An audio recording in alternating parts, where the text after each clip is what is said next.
Dans la vidéo d'aujourd'hui, on voit comment passer d'un soulevé de terre comme ça, très peu optimal, sans technique, à un soulevé de terre qui te permettra de te construire des super lombaires pour résister contre toutes les douleurs au dos, ainsi que de te construire un dos en V super rapidement. Et je te rassure, ça n'a rien de compliqué. Donc si c'est vraiment ce que tu désires, reste bien jusqu'à la fin. Avant qu'on aille plus loin, n'oublie pas de t'abonner et mettre un petit like. Et nous, on est parti pour le premier conseil.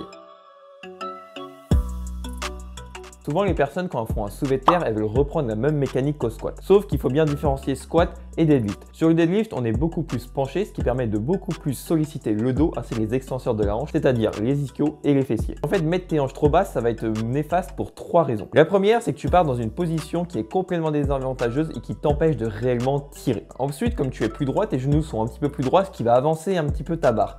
Et comme ta barre va être avancée, tu vas pouvoir mettre moins lourd, comme on va voir tout à l'heure. Et la troisième, c'est que lorsque tu vas faire ça, tes hanches vont naturellement se relever et tu vas faire partir ton dos beaucoup trop vers l'avant et tu vas pas pouvoir mettre lourd. Donc maintenant, ce qu'il faut faire, c'est avoir une bonne position de départ. Et une bonne position de départ, j'ai déjà expliqué dans cette vidéo-là. Mais en gros, c'est qu'il faut prendre un lacet qui est au milieu de ta chaussure et qui soit caché par la barre. Ensuite, que tes tibias touchent la barre sans la faire rouler et avoir tes omoplates directement sous la barre. Et tes hanches vont se placer naturellement.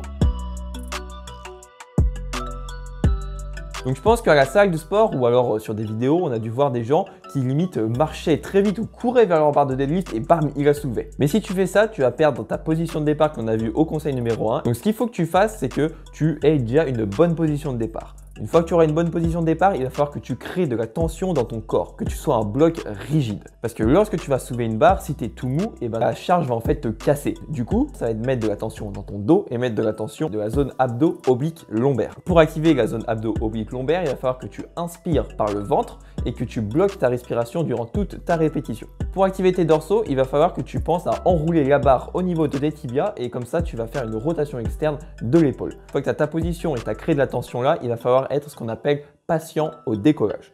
Être patient au décollage, ça veut dire maintenir sa position durant tout le mouvement, même si on sent que c'est lourd. Le dos rond a des avantages qui ne valent pas les inconvénients. Il faut savoir que lorsque tu vas avoir un dos rond, tu auras des hanches qui sont plus proches de la barre, ce qui va faciliter le mouvement au décollage. Tout simplement parce qu'elles auront moins de travail à fournir. Par contre, ce qu'il faut savoir, c'est que dans les derniers centimètres, tu auras beaucoup plus de mal à verrouiller parce que ce seront tes muscles extenseurs de ta colonne vertébrale qui devront travailler et ce ne sont pas des muscles designés pour ça, contrairement à tes fessiers si tu étais dans la bonne position. Putain!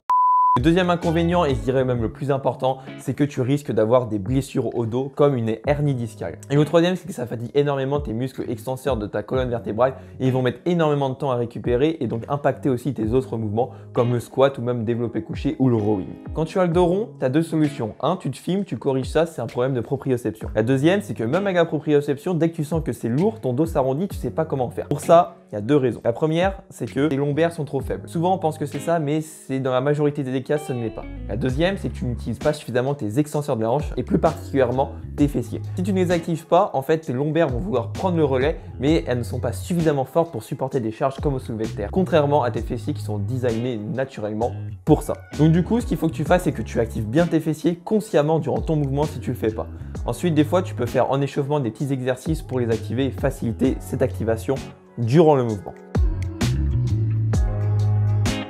Je pense que tu as déjà dû faire l'expérience, c'est que quand tu as un objet ou même un petit carton de 5 kg qui est assez loin de toi et tu essaies de le prendre, tu le ressens un petit peu lourd. Tu te dis pourtant il n'y a que 5 kg, c'est pas forcément si lourd que ça. Et quand ce même objet va être juste à tes pieds, tu vas soulever, tu auras l'impression que c'est super léger. Au soulevé de terre, c'est pareil, si ta barre est beaucoup trop loin de ton corps, tu vas la sentir beaucoup plus lourde. Donc pour ça, on l'a vu tout à l'heure, il faut qu'elle soit au milieu de tes pieds. Ensuite, la barre, elle peut être bien positionnée au départ, mais après, lors du mouvement, elle peut partir vers l'avant. Alors si la barre part en avant lors de ton mouvement, il va falloir regarder deux choses. La première, il faut bien que tu sois équilibré entre l'avant et le derrière de tes pieds.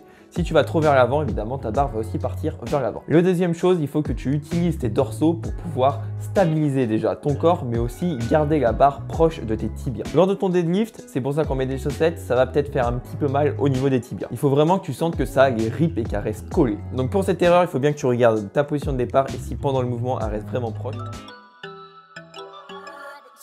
Cinquième erreur, c'est de vouloir trop en faire au deadlift. Déjà, si tu veux aller à l'échec au deadlift, ça va être une grosse erreur parce que c'est un exercice où tu peux prendre de lourdes charges et où il y a une grosse distance. Tu passes d'une position inclinée à une position droite. Et en plus, lorsque tu vas te rapprocher de l'échec, tu vas avoir une moins bonne technique et au fil des séances, ça va être de pire en pire et ton risque de blessure augmente. La deuxième chose qu'on veut trop en faire, c'est vouloir faire trop de volume de travail sur le deadlift. Déjà, si tu fais entre 4 à 8 séries par semaine, c'est largement suffisant pour progresser sur ce mouvement. Et donc, vouloir aller trop à l'échec et ou vouloir faire trop de volume, c'est que ça va empiéter sur ta récupération, pas seulement que de ton soulevé de terre, de tous tes mouvements et de ton corps en général. Il faut savoir que le soulevé de terre, c'est un exercice qui utilise beaucoup de muscles dans le corps et donc qui va les fatiguer, mais aussi qui est très dur nerveusement. Et on sait très bien que si ton système nerveux est complètement HS, tu ne vas pas pouvoir utiliser des charges suffisamment stimulantes lors de tes séances, notamment les zones utilisées par le soulevé de terre, et donc tu vas progresser beaucoup moins vite. Si tu fais ces 5 erreurs, il faut absolument que tu les corriges, mais la technique, ça fait pas tout et il faut aussi un programme pour pouvoir prendre de la masse musculaire. Alors si aujourd'hui tu es une personne maigre et qui veut un physique plus musclé, plus athlétique pour être fier de lui-même, alors tu as juste à télécharger mon programme offert de 90 jours pour passer d'un physique de maigre à musclé. C'est le premier lien dans la description. Si tu as aimé la vidéo, mets un petit like,